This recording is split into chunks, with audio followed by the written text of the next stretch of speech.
The Honourable David Shearer. Mr Chair, I just want to touch on the speech from Nikki Wagner from before. What she failed to talk about in her speech was the JBMS, the Joint Border Management Scheme that her Customs Department has been overseeing, which is run off budget, $30 million off budget, has not delivered what she said it was going to deliver, and now we have the old system and the new system, the CUSMOD system and the JBMS, running side by side, duplicating each other's work. What a schmozzle. And if that wasn't the only thing wrong with Customs, here's another thing. The highest number of churn through that department of any other government department, and the lowest morale in the Customs Department. Sir, there are serious things wrong with Customs. It's the staff who are not happy and the information systems that have failed, and that's what this minister is not getting onto.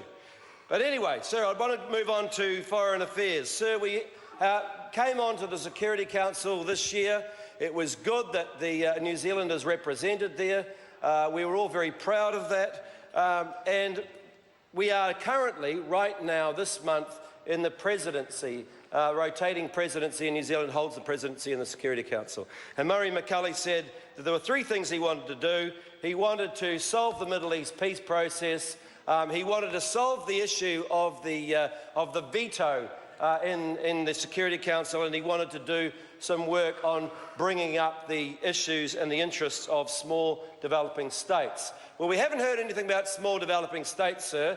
We have heard a bit about solving the Middle East peace process, and at the moment we've got 3 days left in July, and we still haven't quite got on top of it, and we still haven't knocked off the veto of the Security Council. Sir, this might play well to a New Zealand audience, but to an international audience it sounds woefully out of touch and incredibly naive. We can obviously do some work to progress these issues, but coming out and saying that somehow New Zealand is going to turn those things around, sir, is, well, look, I wish them all the best, but it's in anybody's reckoning, it's wishful thinking.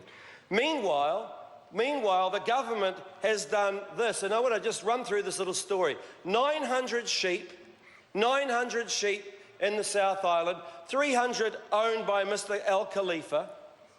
The government, Murray McCully, really without very much consultation with any of his colleagues, decides to buy 300 sheep from Mr. Khalifa, flies them courtesy of Singapore Airlines to Saudi Arabia to Mr. Khalifa's farm and gives them to Mr. Al Khalifa. Can you believe that? Now, this is a true story.